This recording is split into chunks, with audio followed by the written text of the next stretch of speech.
जैसा कि हम लोग आप जानते हैं कि इमाइल दुर्खिम जी के संबंध में पढ़ रहे थे। अभी तक हमने इमाइल दुर्खिम जी का सामाजिक तथ्य का सिद्धांत और आत्महत्या का सिद्धांत पढ़ लिया है।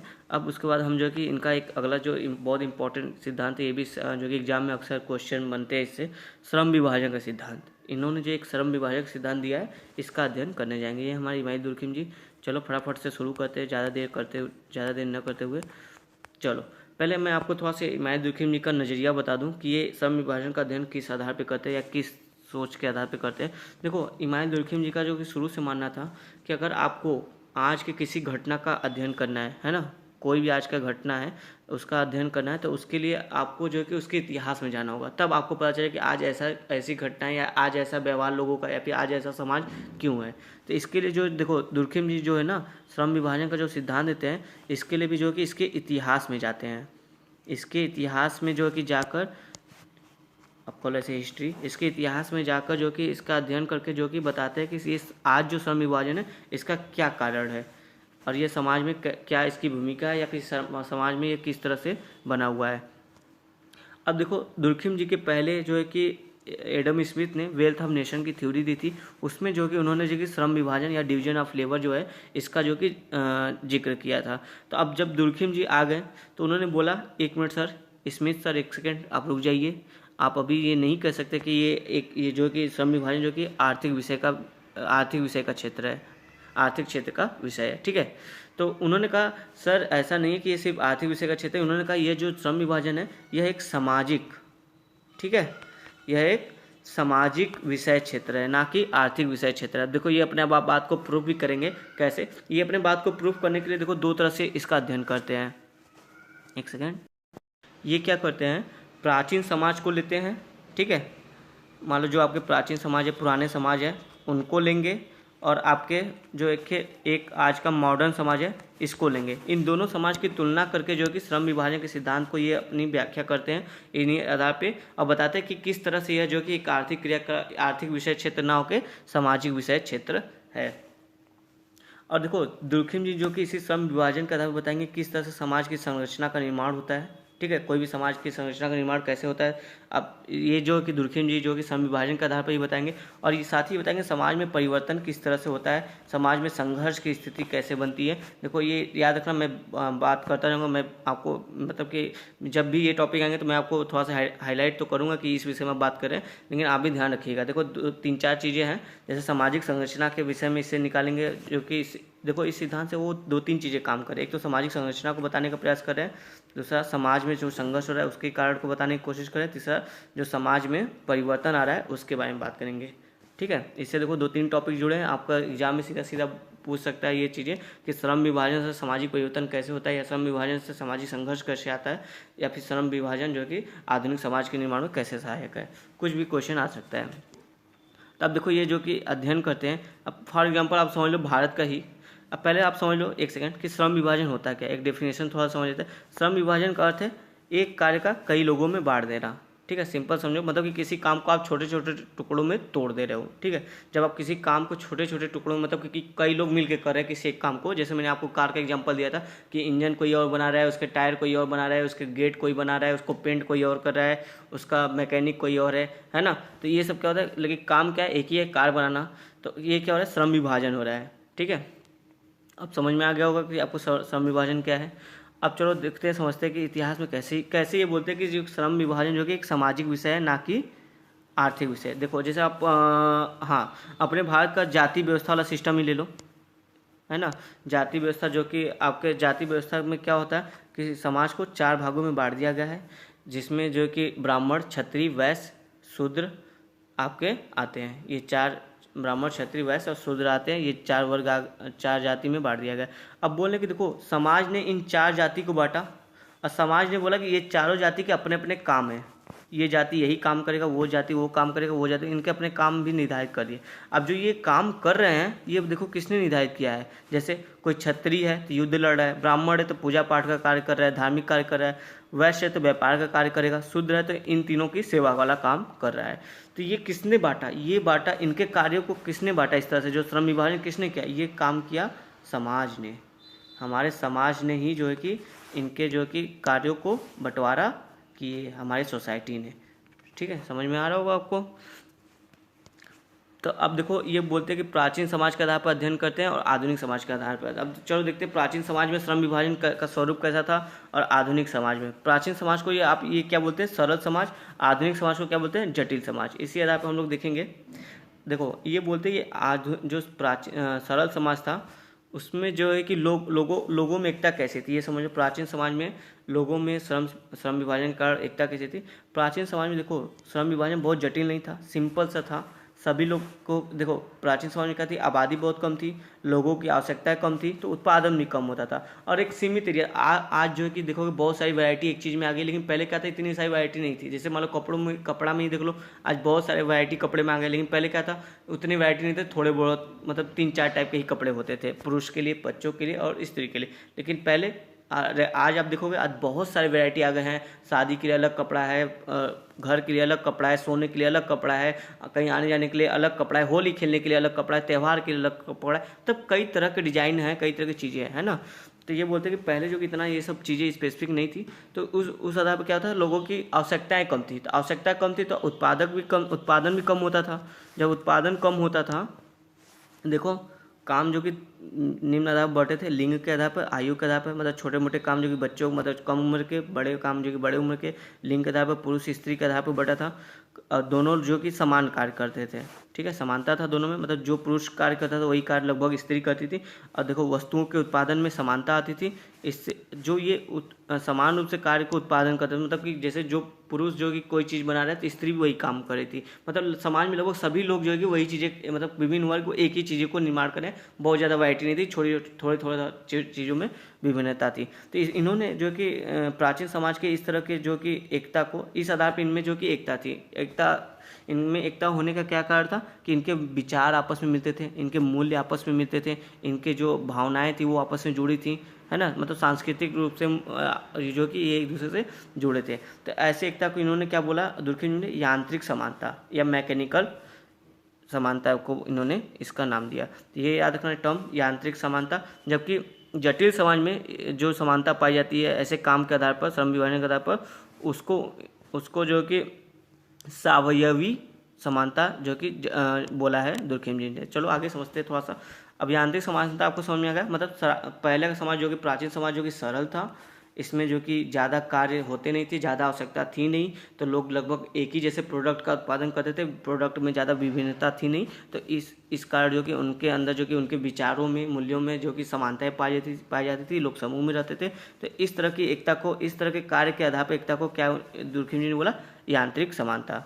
ठीक है, यांत्रिक समानता, यांत्रिक मतलब मशीन ही होता है। जैसे देखो जिस प्रकार मशीनें एक जैसा कार्य करती हैं, उसी प्रकार सरल समाज में लोग एक जैसा कार्य करते हैं और एक ही जैसी वस्तुओं का उत्पादित करते थे, इसलिए उन्हें यांत्रिक एकता का नाम दिया गया।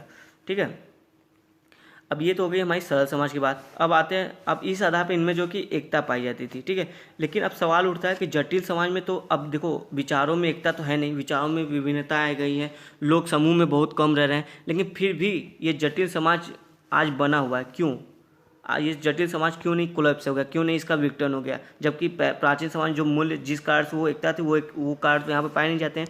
तो दुर्कहेम जी बताते हैं कि इसका भी एक कारण है कि जटिल समाज क्यों आज बना हुआ है और क्यों आगे बना भी रहेगा, क्यों ये नहीं टूटा। देखो इन्होंने बोला जटिल समाज की देखो निर्माण कैसे होता है। अब जैसे प्राचीन समाज में जो सरल समाज था उसमें क्या था, आबादी कम थी, लेकिन एक समय के बाद, समय के साथ धीरे धीरे जब लोगों की आबादी बढ़ गई, ठीक है, समझो ध्यान से, लोगों की आबादी बढ़ी। अब लोगों की आबादी बढ़ी तो कार्य, अब उसी कार्य को सभी लोग करना शुरू कर रहे हैं, तो कार्य उतने ज़्यादा है नहीं, लेकिन लोग ज़्यादा हैं। तब इसमें क्या हो गया कि लोगों की आवश्यकता बढ़ गई। ठीक है, देखो जनसंख्या बढ़ने से क्या हो गया, लोगों की आवश्यकता बढ़ गई, लेकिन साधन कम पड़ गए लोगों के लिए। तब फलतः इससे क्या हुआ, प्रतिस्पर्धा व संघर्ष का उद्भव हुआ। संघर्ष होगा ही अगर आपके पास साधन कम है लेकिन लोग ज़्यादा हैं। तो इससे क्या हुआ, समाज का नैतिक दायित्व बढ़ा, नैतिक घनत्व बढ़ गया, जिससे मतलब समाज का एक दायित्व बढ़ गया कि लोगों की वो आवश्यकता को पूरा करें, जो लोग हैं उनकी आवश्यकताओं को पूरा करें। यहाँ पे देखो आपको अच्छे से समझ में आएगा, एक सेकेंड, देख लो। अधिक उत्पादन की आवश्यकता पड़ी, जिससे कि लोगों को लोगों की ज़रूरतों को पूरा करने का समाज पे एक दायित्व आया, जिससे अधिक उत्पादन की आवश्यकता पड़ी। अधिक उत्पादन के लिए क्या हुआ कि अब जो श्रम था वो जो कि विशेषता पर आधारित हो गया, योग्यता व गुणों पर आधारित हो गया, ना कि ऐसे कि जो सब लोग एक जैसे कर रहे हैं वैसे नहीं होकर एक विशेष रूप से हो गया। मतलब कि आप कोई एक व्यक्ति एक विशेष कार्य कर रहा है, इसने क्या किया, जो भी काम पहले हो रहे थे, फॉर एग्जाम्पल मान लो जैसे कि कपड़ा, पहले जो कि सरल समाज में कपड़ा बनता था, ज़्यादा वैरायटी थी नहीं, तो लोग 2-4 टाइप के कपड़े बनाते थे, लोग उसी का प्रयोग करते थे। लेकिन अब क्या हो गया, देखो आबादी बढ़ गई तो कपड़ों में वैरायटी आ गई। कैसे वैरायटी आ गई, देखो कपड़ा कोई और बुनता है ना, उस पर कढ़ाई कोई और कर रहा है, ठीक है, उसका डिजाइन कोई और तैयार कर रहा है, ठीक, कपड़े को मार्केट तक कोई और पहुंचा रहा है, फिर इस कपड़े की जो पैकेजिंग कोई और कर रहा है, मार्केट तक कोई और पहुंचा रहा है, फिर इस मार्केट से जो कपड़ा है, इस मार्केट से ग्राहक तक जो कि कोई और पहुंचा रहा है। अब देख लो कपड़ा वही है, लेकिन इसमें कितनी ज़्यादा स्पेसिफिक चीज़ है, इसकी वैरायटी, मतलब इसका क्षेत्र जो कि बड़ा हो गया। तो अब जब क्षेत्र बड़ा हो गया तो सबको कुछ ना कुछ काम इसमें मिल जा रहा है, तो सबकी आवश्यकताएं पूरी हो जा रही है। तो इससे क्या हुआ, जो सरल समाज में जो थोड़ा सा काम था वो काम बढ़ गया, और यहाँ पे जो थोड़े लोग थे यहाँ पे अधिक लोग हो गए, और इनकी जो कि पूर्ति भी होने लगी है अब। तो यही कह रहे हैं कि योग्यता व गुणों के आधार पर जो है कि जटिल समाज का निर्माण हुआ, जिससे जटिल श्रम विभाजन भी होने लगा। अब देख लो योग्यता व गुणों के लिए यहाँ पे देखो एक शॉर्ट जैसे समझ में आया, एक व्यक्ति के पास एक योग्यता है तो वो एक ही प्रकार का कार्य कर रहा है, दूसरे व्यक्ति के पास दूसरी प्रकार की योग्यता है तो वो दूसरे तरह का कार्य कर रहा है। वही मान लो जैसे कार का एग्जाम्पल, कोई कार बना रहा है तो कोई गेट बना रहा है, तो कोई कुछ बना रहा है, कोई कुछ बना रहा है, तीसरा व्यक्ति के पास तीसरे प्रकार की योग्यता है तो तीसरे। तो ये क्या बोलते हैं, जब व्यक्ति जो कि एक विशेष कार्य कर रहा है तो वो क्या है कि अपने कार्य को पूर्ण करने के लिए दूसरे लोगों पर निर्भर है, समझे। जैसे मैं आपको फॉर एग्जांपल मैं आपको समझाऊं, अगर उदाहरण देके, तो आप समझो जैसे कि आप एक विद्यार्थी हो, ठीक है, जैसे हम लोग एक विद्यार्थी हैं, हम सपोज करो कि हम लोग हॉस्टल में रह के पढ़ रहे हैं, ठीक है। तो अब क्या हो रहा है, देखो हमारे लिए जो कि खाना कोई और बना रहा है, ठीक है, और हमारे लिए नाश्ता कोई और बना दे रहा है, या हम बाहर से अगर जाकर खरीद ले रहे हैं पैसे देकर, तो वो भी तो बना रहा है, वो भी मेहनत कर रहा है, तब आप जाके खरीद रहे हो। और उसके बाद आप देखो कि आपके लिए जो कि टीचर, आपके जो क्लास कोई और टीचर ले रहा है, आपके नोट्स को टाइपिंग वाइपिंग करने के लिए कोई और तैयार कर रहा है, आपका जो प्रश्न का उत्तर की जांच कर रहा है वो कोई और कर रहा है, और आपकी फीस आपके घर वाले भर रहे हैं, है ना। तो देख लो कि और आपके कॉपी का चेक भी कोई और कर रहा है। तो इस तरह से क्या हो गया, देखो मैं तो हूँ यहाँ पर पढ़ने के लिए आया हूँ, अध्ययन करने के लिए, लेकिन मैं देखो कितने लोगों पे निर्भर हो गया हूँ। तब मेरी जो निर्भरता है क्यों आई, क्योंकि ये लोग स्पेसिफिक कार्य कर रहे हैं, हर कोई अपना अपना एक स्पेसिफिक कार्य कर रहा है, और मैं इन सभी पे निर्भर हूँ, और ये सभी जो कि देखो मुझ पर भी निर्भर है, प्रत्यक्ष या प्रत्यक्ष रूप से। मैं इनसे ले रहा हूँ तभी ये लोग काम कर, मैं एडमिशन कराया हूँ तभी वो लोग मुझे पढ़ा रहे हैं, तभी नोट्स बना रहे हैं, है ना। तो हम क्या है कि एक दूसरे पे निर्भर हो गए। जब हम लोग जो कि एक दूसरे पे निर्भर हैं, तो हम लोग जो कि समाज से अलग हो ही नहीं सकते। तो इस जटिल समाज में भी जो कि एकता बनी हुई है। अब समझ में आया आपको कि सरल समाज में जो एकता थी मूल्य विचार के आधार पर थी, पर यहाँ पे जो एकता है वो मूल्य विचार के आधार पर न होकर जो कि किस आधार पर, एक दूसरे के ऊपर निर्भरता के आधार पर है। यहाँ पे जो एकता है वो डिपेंडेंसी या निर्भरता के आधार पर जो कि हर कोई जो कि निर्भर है यहाँ पे। आई होप आपको समझ में आया होगा। अब चलो जैसे देखते हैं कि अब ये बोलते हैं कि ये तो आपने समझ लिया कि कैसे श्रम विभाजन में एकता है और जटिल समाज में एकता है और श्रम विभाजन में एकता है। ये दुर्खिम जी ने कुछ इस तरह से इसको बताया था। अब थोड़ा सा समझते हैं कि जो सरल समाज है, जिसको आप यांत्रिक एकता वाला समाज बोल रहे हो, और जो जटिल समाज है जिसको आप क्या बोले, सावयवी एकता वाला समाज बोल रहे हो। देखो ये सावयवी, या फिर इसको क्या बोलते हैं, ऑर्गेनिक सॉलिडेटरी, सावयवी एकता वाला समाज बोल रहे हो। तो अब बोले कि इन दोनों में अंतर, कभी कभी एग्जाम में आ जाता है कि इन दोनों में आप डिफ्रेंशिएट कीजिए, दोनों में अंतर कीजिए। तो देखो दोनों में अंतर कैसे हो सकता है, इस टॉपिक को हम कवर करेंगे यहाँ पे। देखो दोनों में अंतर इस तरह से है, जो आपका यांत्रिक समाज है या फिर सरल समाज है, वहाँ पे जो कि देखो जो समाज है, सोसाइटी है आपकी, इसकी जो सोच होती थी वही व्यक्ति की सोच होती थी। जबकि आधुनिक समाज कह लो या फिर सावयवी एकता वाला समाज कह लो, तो इसमें क्या होता है, व्यक्ति की सोच और समाज की सोच अलग अलग है, ठीक है। व्यक्ति और समाज की सोच अलग अलग है, ऐसा नहीं जो समाज सोचेगा वही व्यक्ति सोचेगा। अब कैसे, मैं एग्जांपल से आपको समझाता हूँ। जैसे देख लो जो आपका सरल समाज था उसमें जो कि एक देखो सती प्रथा का एग्जांपल लेते हैं हम लोग, ठीक है। सती प्रथा, देखो सती प्रथा में क्या होता था कि जिस स्त्री का पति मर जाता था उसे भी उसकी चिता के साथ जला दिया जाता था। अब देखो इस स्त्री को जलाने का आदेश कौन दे रहा है कि इनकी भी मृत्यु कर दी जाए? ये कौन कह रहा है? ये आपकी समाज कह रहा है। ठीक है, जब सती प्रथा था तो जो समाज यानी परंपरागत जो समाज था वो निर्देश दे रहा है कि आप अगर आपके पति मर गए तो अब आपको भी मर जाना चाहिए। तो ये क्या था? समाज जो कि दिशा निर्देश कर रहा है। मतलब कि सरल समाज में जो है कि समाज के प्रभाव में ही व्यक्ति कार्य करता था। समाज की जो सोच होती थी वही व्यक्ति की सोच होती थी। लेकिन आधुनिक समाज में क्या है, या फिर ये जो जटिल समाज है, इसमें जो है कि व्यक्ति की विचारधारा अलग है। व्यक्ति जो है कि ज़्यादा स्वतंत्र अपने आप को करना चाहता है। ठीक है, वो समाज के विचार से नहीं चलना चाहता है, वो अपनी इंडिपेंडेंस से ज़्यादा रखना चाहता है। समझे? अब इसके लिए क्या होगा? लेकिन दुर्खिम जी बोलते हैं इस कारण से व्यक्ति और भी समाज पर निर्भर हो गया। कैसे? देखो, वो भले ज़्यादा जो कि स्वतंत्र हो गया, विचार हो गया, लेकिन अभी भी जो कि उसकी जो कार्य मतलब जो वो विशेष कार्य कर रहा है उसके लिए जो है कि वो उसे जो है कि विभिन्न लोगों पे निर्भर रहना पड़ेगा, है ना। जब वो विभिन्न लोगों पे निर्भर है अपने विशेष कार्य के लिए और वो खुद की अपनी स्वतंत्रता भी चाहता है, तब तो और इसकी निर्भरता बढ़ जाती है लोगों पे विभिन्न कार्य करने के लिए। तो इससे क्या होगा? समाज में एकता बनी हुई है। ठीक है, इस आधार पर इन्होंने बताया कि सामूहिक यांत्रिक एकता और सामूहिक एकता में देखो ये अंतर इन्होंने बताया। और आप देखो, इन्होंने बोला कि जो आपका ये सामूहिक एकता वाला समाज है या फिर जटिल समाज है, इसमें जो कि व्यक्ति को विशेष कार्य करने के लिए कौशल की आवश्यकता होती है। देखो, जब तक आपके पास कौशल नहीं होंगे, दक्षता नहीं होगी, तब तक आप कोई विशेष कार्य नहीं कर पाओगे। और जबकि इसमें आपका जो यांत्रिक समाज था या फिर सरल समाज था, इसमें कौशल की उतनी ज़्यादा आवश्यकता नहीं होती थी। एक हल्का फुल्का कौशल से भी काम चल जाता था। तो ये एक डिफरेंट है। अक्सर एग्जाम में ऐसे कमेंट करने के लिए आते हैं इन दोनों में डिफरेंट करने के लिए, तो वो मैंने आपको बता दिया। और थोड़ा सा जटिल समाज को और अच्छे से अगर समझे तो एक और एग्जाम्पल हम लोग ले सकते हैं। जैसे डॉक्टर को देख लो, पहले क्या था? प्राचीन समाज में सिर्फ एक वैद्य होता था। ठीक है, अब वैद्य ही आपका चाहे हाथ टूटे, पैर टूटे, आपको बुखार हो, कुछ भी हो, सारा इलाज कौन करता था? एक आदमी जो गाँव का या एरिया का वैद्य होता था, वो सारा इलाज करता। लेकिन आज देख लो, न्यूरो स्पेशलिस्ट हैं, हार्ट स्पेशलिस्ट हैं, और आपके जो है कि दांत के डॉक्टर अलग हैं। तो मतलब डॉक्टरों में भी बहुत सारी विशेषताएं आ गई हैं। अब ये नहीं कि ये जो हार्ट स्पेशलिस्ट है वो दांत का काम करेगा, नहीं नहीं नहीं। ये क्या करा कि ये हर मतलब डॉक्टर में भी विशेषताएं आ गई हैं, विभिन्न लोग आ गए हैं, ढेर सारे लोग आ गए हैं। क्यों? क्योंकि आबादी बढ़ गई है। और इसके लिए देखो इनको जो कि कौशल की आवश्यकता होगी। बिना कौशल के, बिना दक्षता के ये स्पेसिफिक काम नहीं कर पाएंगे।